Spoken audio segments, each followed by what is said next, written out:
There is power in numbers. We're just going to keep hitting the like button on our shit. And then, like oh my God, look at our numbers. It's amazing. Actually, we had about just under 200 downloads last week. Not bad. Not bad. 200? Well, that's good. You know, nothing to sneeze at. Just under 200. I think it was like 180 or something. Hey. What the fuck? It's talking. I don't know. Anything. Talk. So I'm going to... Oh, are you ready? Fuck yeah. Good to go now. She's a man eater. So, we are actually about to record via Facebook Messenger. Oh, sorry, we should introduce this. This is Jazz. And Cher. And this is Giving Up the Ghost. Again, we're back. Yay, thanks for coming back. Tonight is a Saturday night is all right for drinking and podcasting. Yeah. And we're live from the Pod Cave after some technical difficulties. Yeah. And our guest says they have to go pee. Okay, we allow for that. But not peeing while we're recording. No, well, that's a no. That's a big no. Especially online, no. We have a guest tonight. We have Tommy from BC, a former Winnipeg resident, super awesome guy. We've had him on our show before. He's had a lot of really creepy, weird experiences. The Top Hat Man in St. Boniface, I believe. Mm-hmm. And tonight he's going to tell us some more creepy experiences.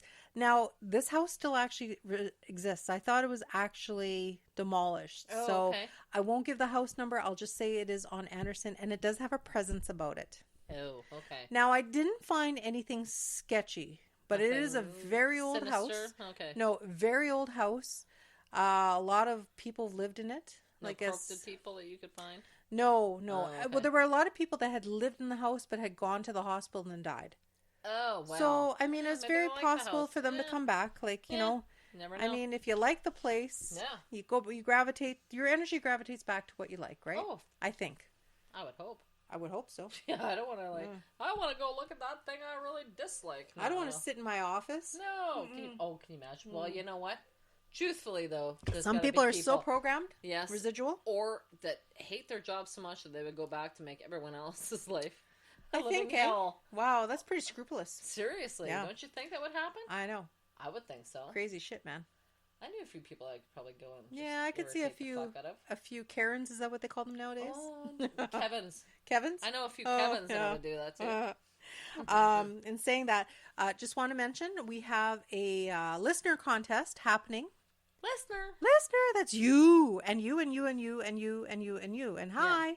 And those people, we're doing a listener contest. We are proudly supported by our sponsor from Paco Inspired. We're getting better at this. We are getting better. They are a very creative, very awesome place, and they're located at 495D Madison in Winnipeg, Manitoba. That's right. For all your bead needs, and stones and crystals are awesome. All your crafty ideas, they're wonderful people. That's really cool. I love sea beads. Isn't that really nice? Cool. It is, yeah. Yeah, beautiful store, beautiful people. They have donated to us little ghosty pendants. So yes, and we can give some away to you. That's right. Wonderful people. As long as you message us with the code word this week for this episode, it is creepy cool. Because we're creepy cool. In unison. So please message us with that word and put your name in for a draw, and we will send wherever you are. So it's all good. All good.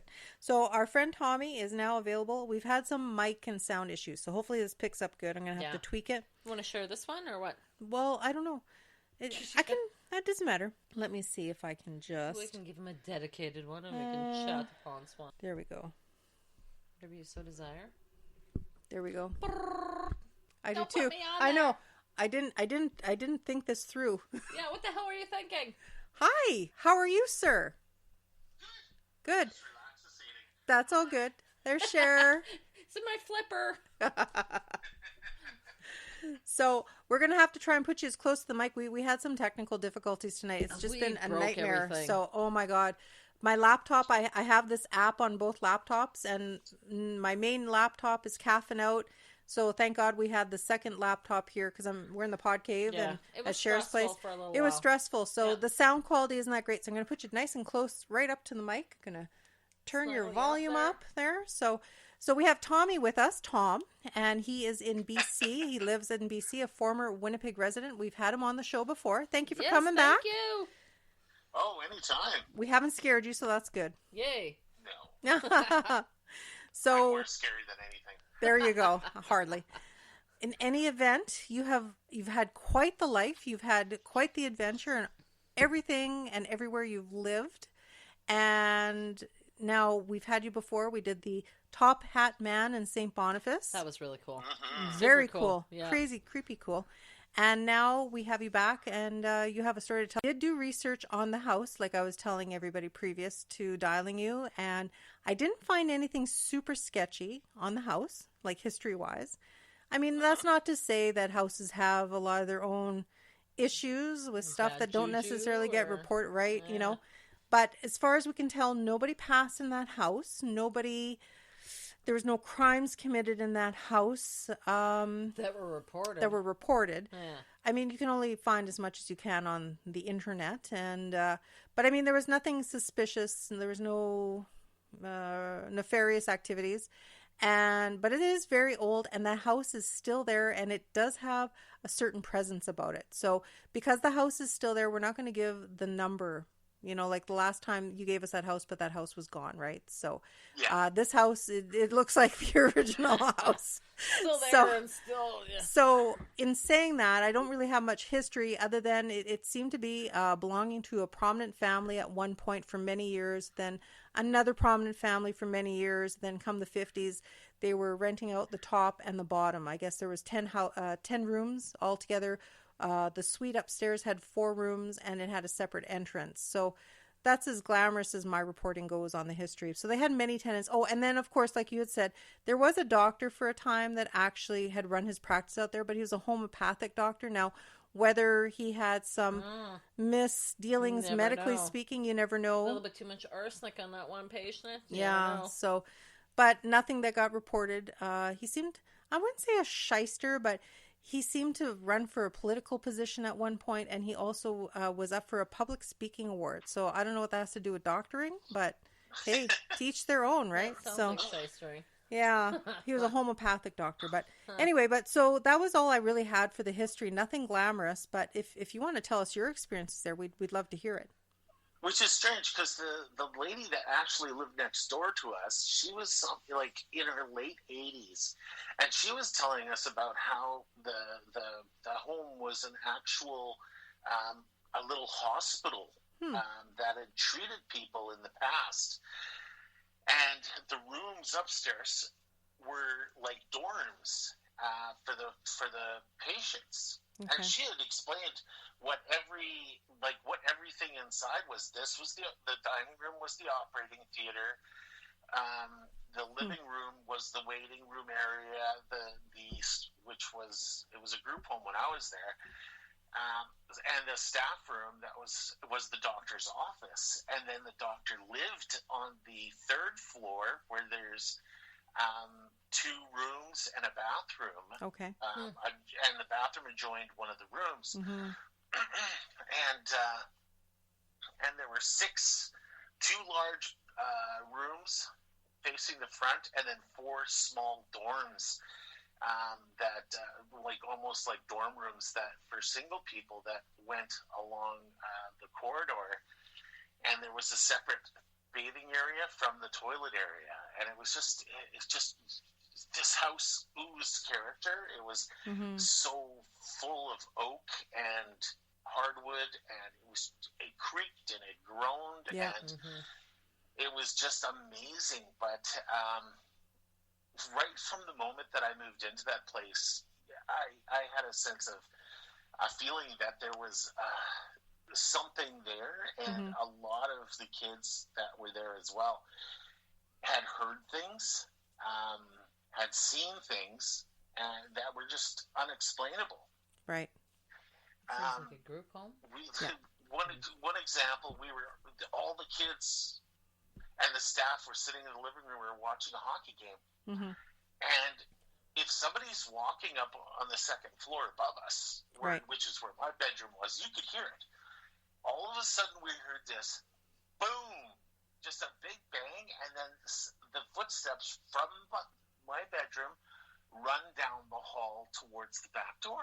And everybody just kind of looked at each other, and we all split up in different ways and took off. And a couple kids went to the back door exits, and there was nobody there. Some kids ran up the stairs to go look, which is where I went.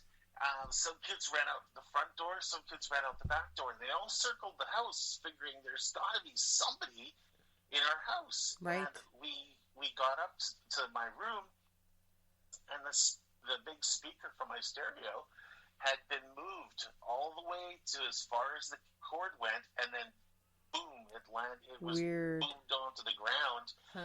But we didn't hear anybody walking and moving it first. We just heard the slam and then the running away. Right. That's weird.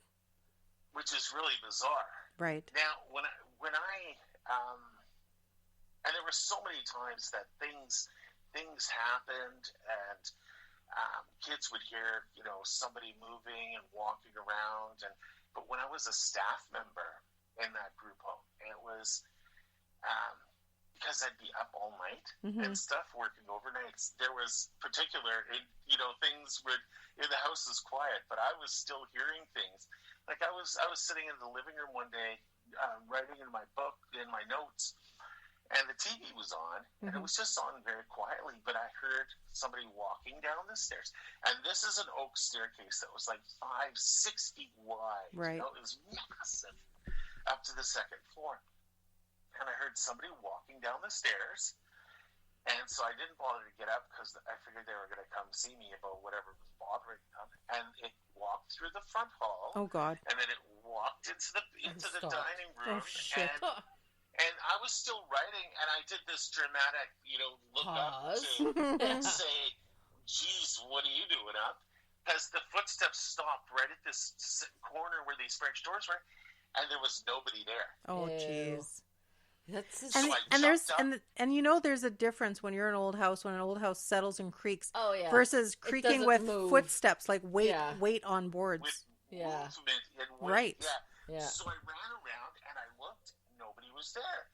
So I ran up the stairs, and I checked all the kids. I was like, oh, my God. Who's Head going? count? Who's escaping? Screwing with me. Yeah. Right. And everybody was in bed.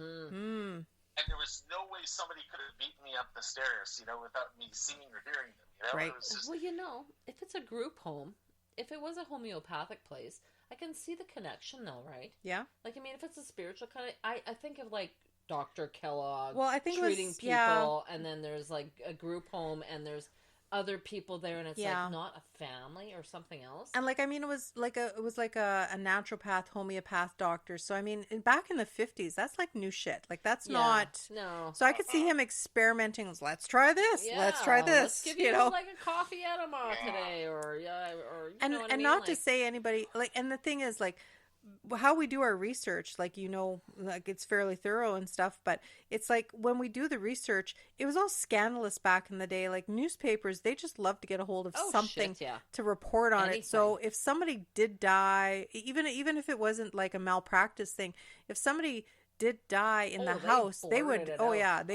definitely report it. Unless it was something they didn't admit, if they were like testing unless it was unknown. Or, you never know, right? And there's also the idea that there's all these kids that have had troubled lives and things like that that are drawing all these things to them as well. Sure. For sure, yeah. And very transient, like like living styles. Right.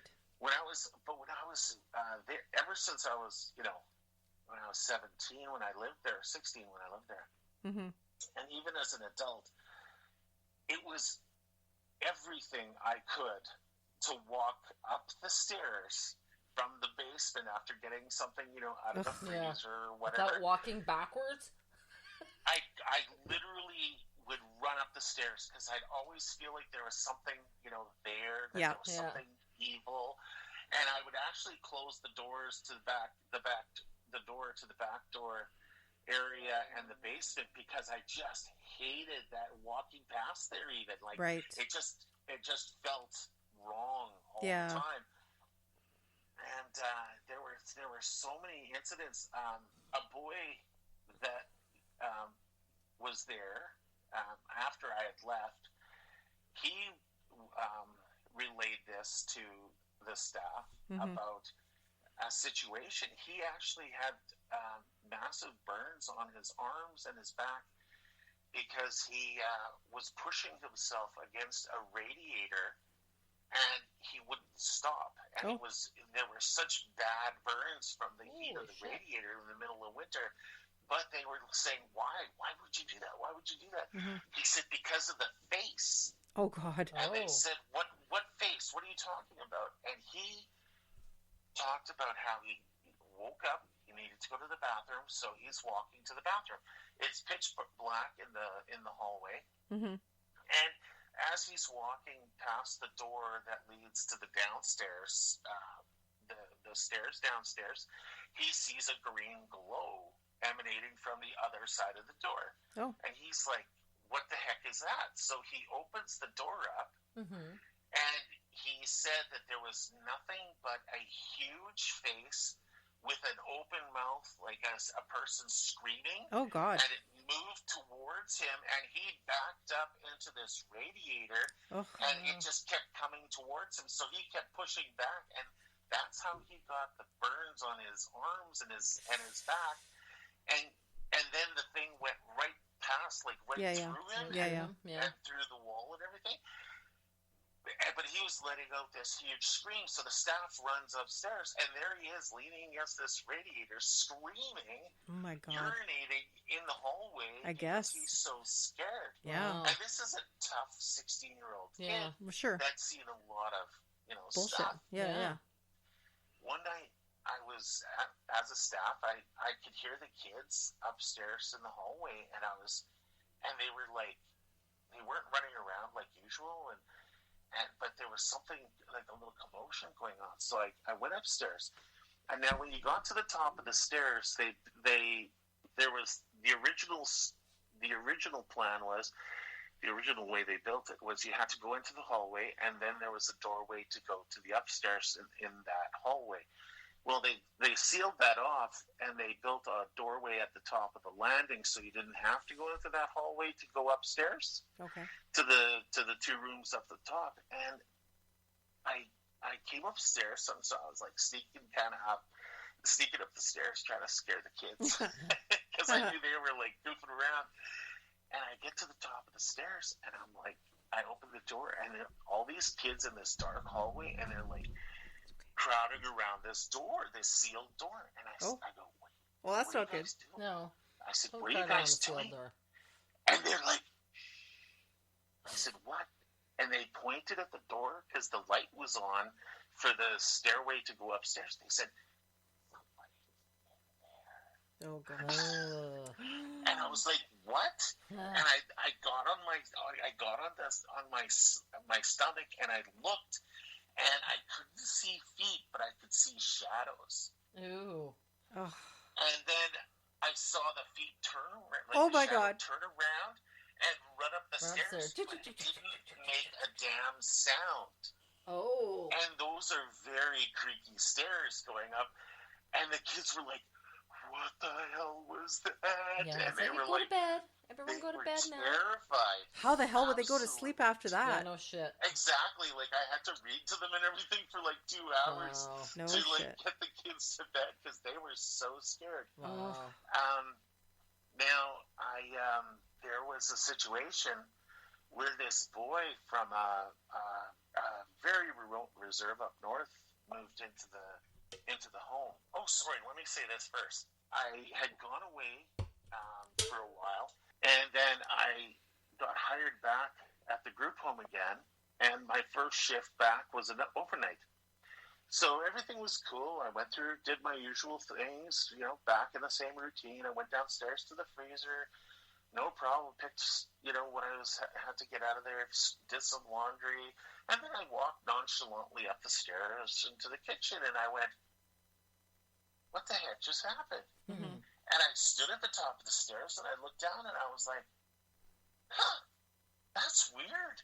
I've never walked so slowly, so carefree up those stairs before. That's truly bizarre. Mm-hmm. So I was doing my whole night shift, and I was like, wow, the house feels so different. It feels so calm and so relaxed. And I was thinking, this is really bizarre.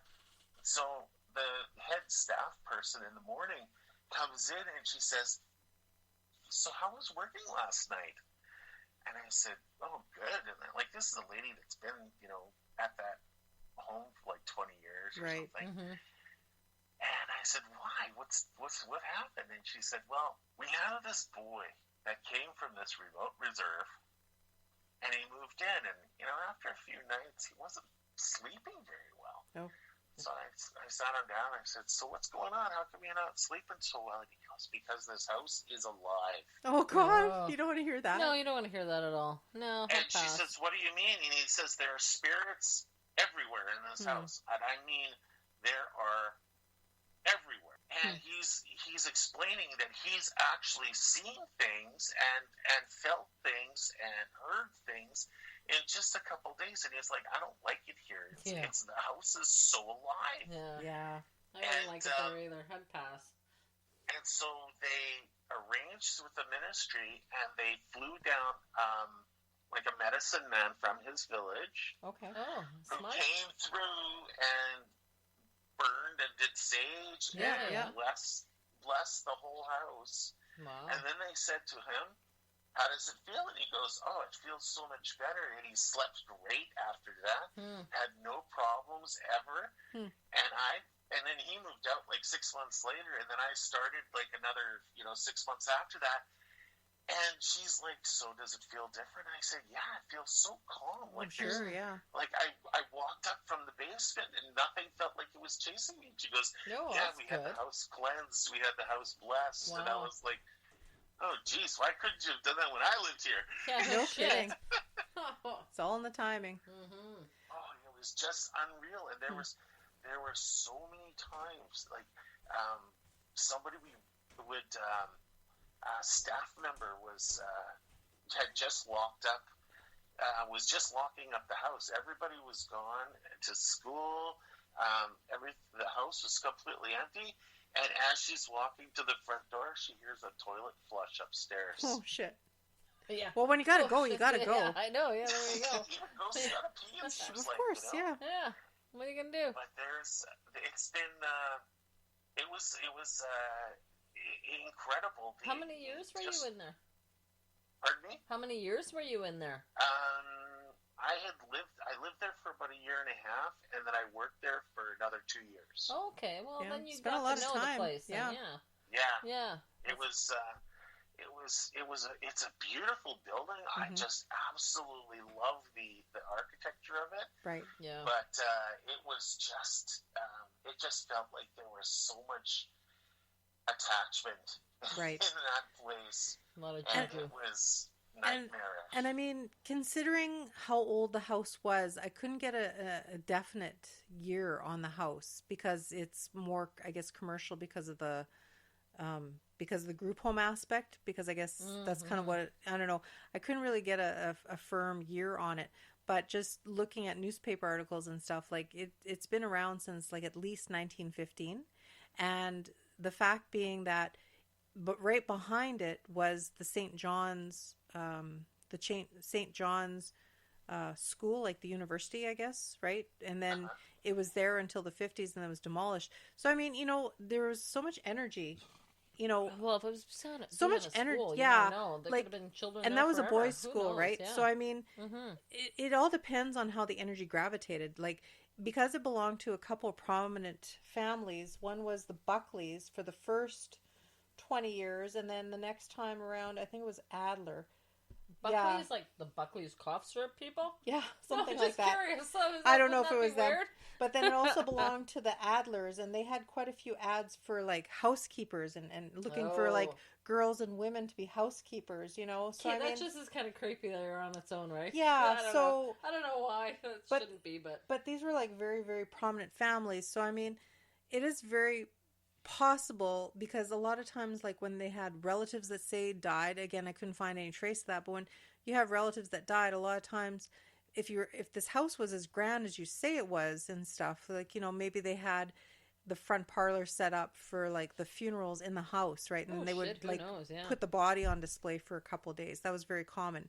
So when you're telling me about the energy and stuff and how grand the house was, that was the first thing I thought of. So being a prominent family and they didn't have funeral homes in those days, it is quite possible that they may have had funerals for loved ones on display in the house, like, you know, like an elderly parent or something, right? So there was one thing that was absolutely magical about that house that I still just love to this day, is that in the living room, on either side of the fireplace, there were these two windows, one on either side of the fireplace, and the windows, in the glass, they had embedded like cut glass crystals, I guess, or something. Oh, very nice.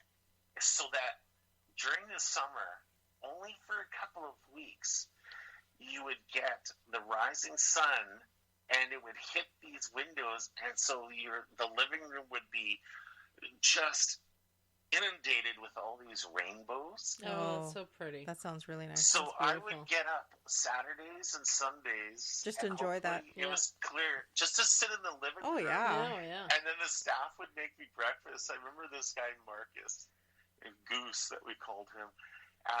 He would make me breakfast, and we would sit in there and just not say a word, and just sit and have breakfast together at like 7 o'clock on a Saturday for an hour and a half or so, until it started, you know, until the sun moved and the rainbows were gone. And then I would go back upstairs to sleep for a little while until it was time to get up. But it was just such a magical thing. But yeah, it was, you know, it was a house of beauty, but it was also a house of like terror at times. Yeah, terror combined. You know, that would be one of those houses where it'd be really interesting to bring a psychic in to sort of like interpret, you know? Oh, for sure. Or not a psychic, like a medium, you know? Something, just to kind of pick up on the energy, just to see what may have happened that... Oh, yeah. Friggin' thing. Anything. Something, just to see what's going on. Yeah, just to see what established. When there's so many rooms, you know? When there's so many rooms, you know there's been a lot of people there. Oh, for sure. So it's like, they're either... Who knows? Yeah. You never know. In passing, any renters or anyone. Exactly. You never know who the hell's been in there, right?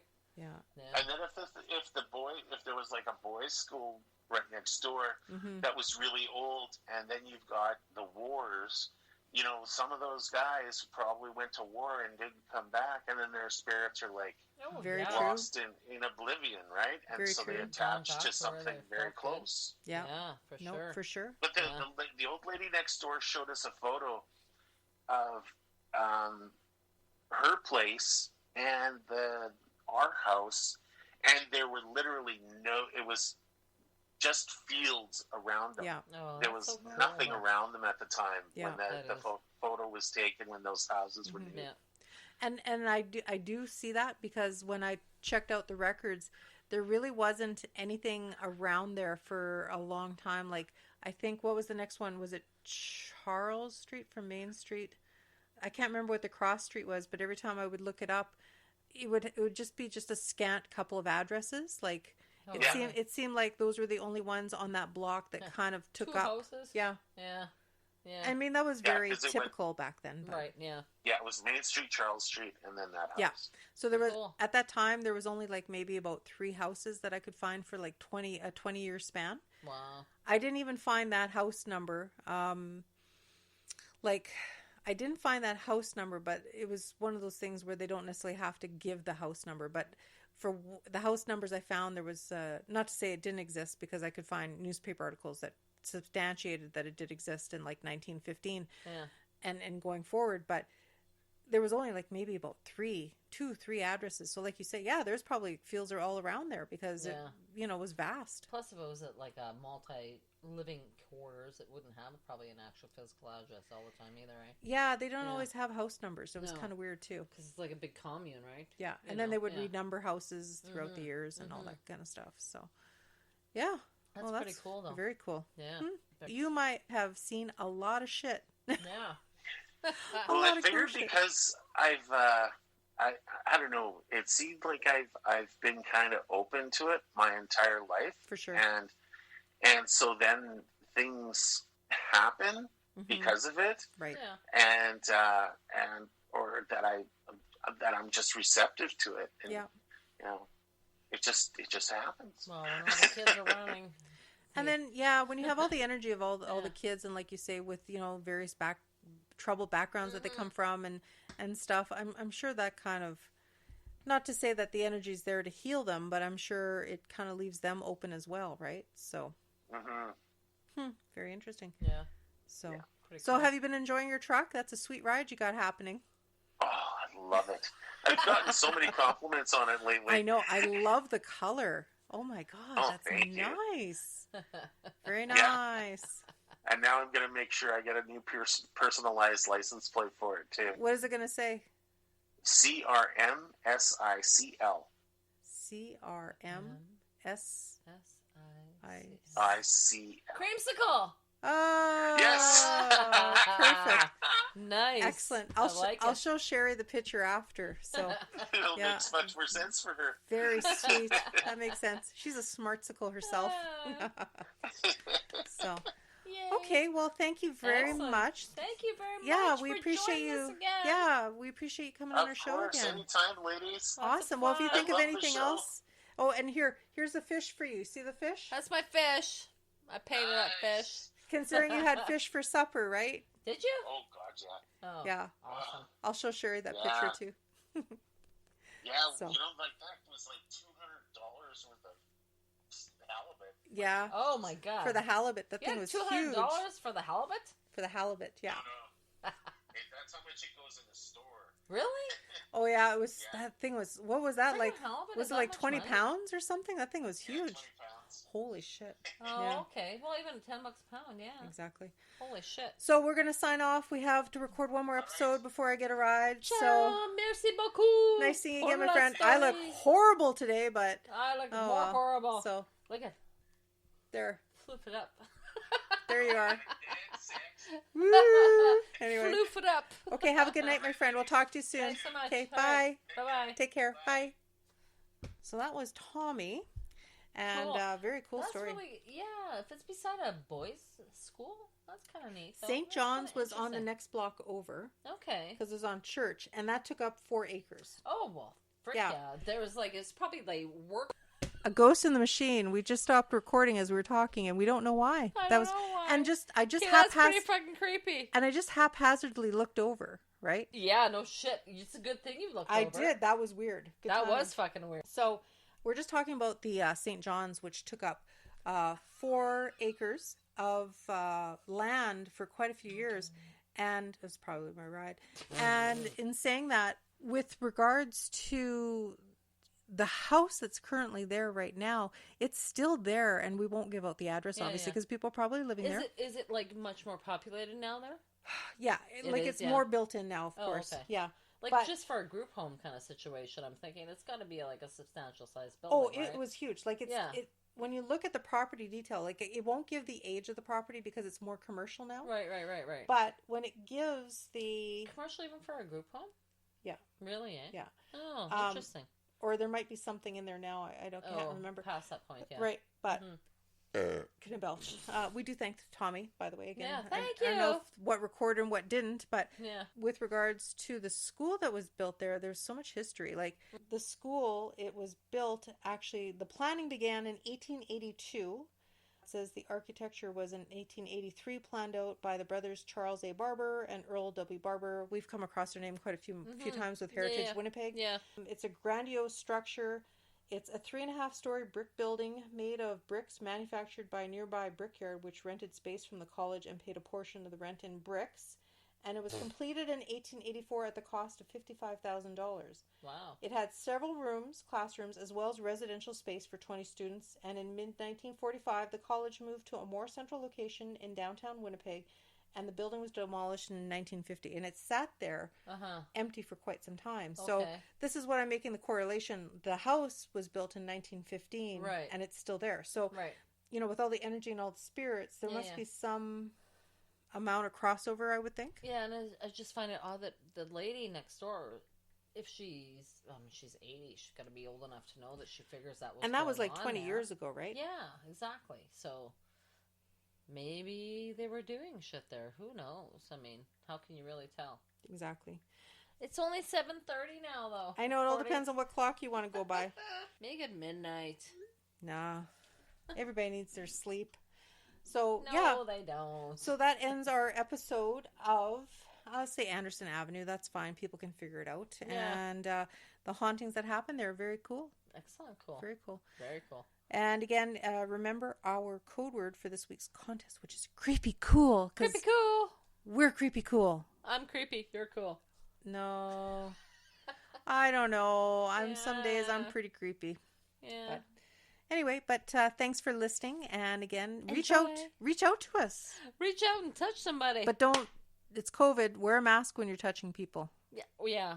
Yeah. Don't exchange spit. No, don't hack on people. Dr. Tam doesn't like that. We should have made ghosty masks. We oh will. My God, that's with that machine I wanted to buy. Oh, you're gonna. We can. Yeah, we can. We We're can gonna print go a all ghosty out. mask. Oh. We're gonna go all out for you folks. Just have a little this head and the cheek. Oh, yeah. That Well, that's where pretty you fucking come in funny. because you're the artist. I can see it in my head right now. Excellent. I see the head. And You the arms. keep that in your mind. Okay. Yeah. I will. We're all good. Yeah. But again, thanks for listening. Thanks. Did we do the email address? Do you want to? No, we shout didn't. it out? If you want to email us.